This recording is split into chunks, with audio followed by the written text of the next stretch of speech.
Well, hello, welcome to the Wild Gut Project. My name is Carrie, and today I just wanted to kind of have a chat about some of the kind of challenges I've experienced so far trying to doing the low FODMAP diet in general and as a vegan.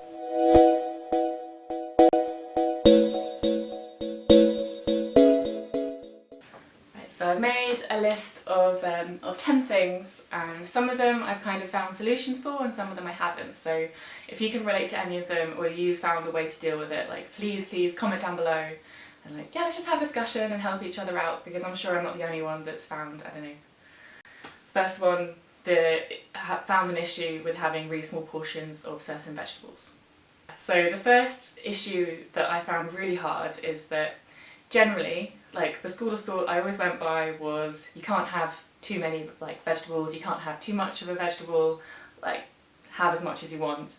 And then the low FODMAP diet just kind of flips that on its head. So for example, you can have that much of a courgette, whereas before I would literally just be like, oh, I have 2 courgettes to use up, I'll just put them both on the side of this meal. And yeah, it's really weird to limit myself on something that I believe so strongly is good for me. Because I'm like, if you don't need to limit it, don't have loads of vegetables. But that's been really strange.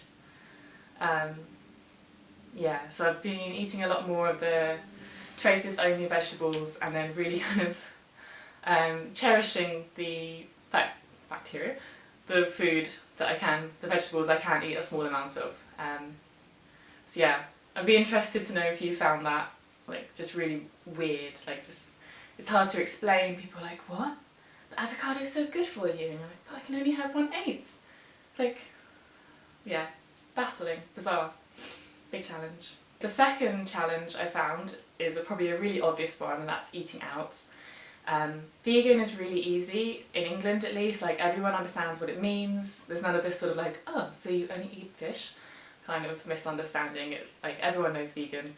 But low FODMAP, I didn't know what it was. It took me 2 weeks to get my head around it, so trying to explain it, there's just so much stuff you can't have. It's been really challenging. So I think this might be worth another video, but things I found in general is Japanese food is good. If you can have vegan sushi, that's great. Wagamamas, if you have a Wagamamas, they're very accommodating. What else? Hipster places for brunch. They will have sourdough. You can have tomatoes and a little bit of spinach and a little bit of avocado on sourdough, and that's nice. So yeah, that's been challenging. If you know any kind of chains that have good low FODMAP vegan options, comment that down below, please. Another kind of eating out one, the kind of third challenge I found is getting coffee when you're out. It's a nice way to kind of meet up with friends and, I don't know, get some work done. But some coffee chains will not have a dairy-free and low FODMAP milk option. So for example, Costa will only have the Outpro one, which is whole soybeans. Others are good. Sometimes they have oat milk and you can have a really small amount of that. Some have almond milk, which obviously you can have a fair amount of. And I've actually taken to bring my own milk. So I have a group of people that I regularly meet up with in a Costa, and we kind of work together, and I just bring my own milk, and the staff there are lovely about it. They're like, oh no, you can't have soy milk or dairy, that's fine, here you are, here's an espresso, poured over some ice in a cup. We totally get it, which is cheaper too, so kind of handy. So that kind of links onto the fourth thing I found really annoying, is that kind of grabbing something on the go is basically impossible if you want it to be healthy. For example, in the UK it's quite easy to find vegan options in a lot of chains. Boots, for example, they always have a vegan sandwich, but of course a sandwich isn't low FODMAP because of the bread, so suddenly it's kind of you had a small amount of options you could rely on, and now they're gone.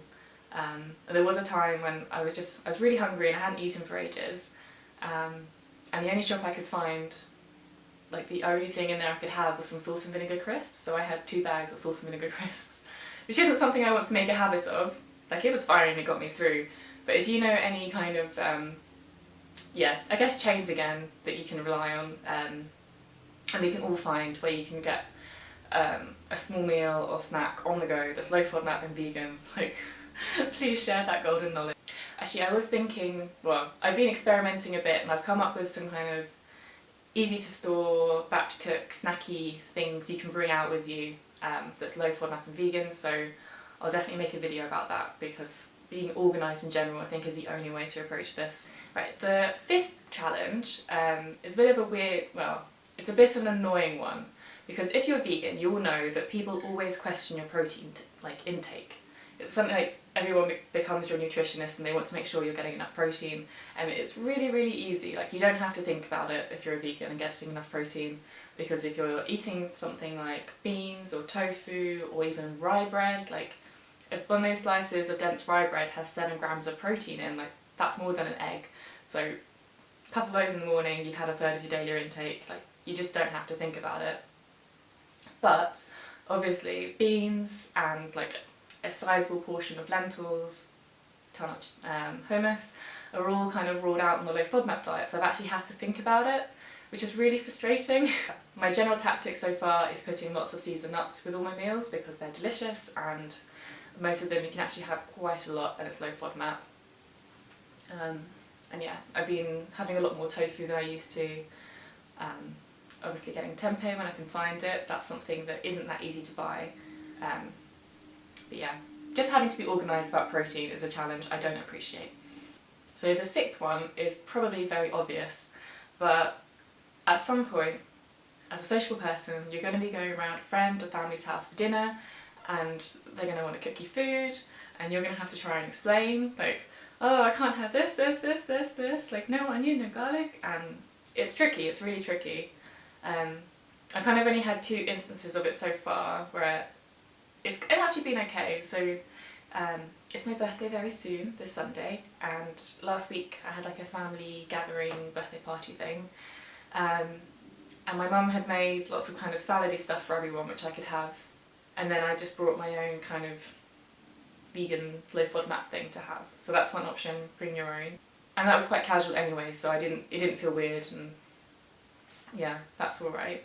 And then the other time my friends were having a housewarming dinner party, and they were really, really sweet. They actually asked me for a recipe that was vegan low FODMAP, so I gave them, that wasn't too tricky, so it was a tomato sauce with pasta, and I brought gluten-free pasta with me, and they had that, and everyone else had kind of like cheese and stuff to sprinkle on top, and then they'd made a salad. Oh, it just got a bit dark.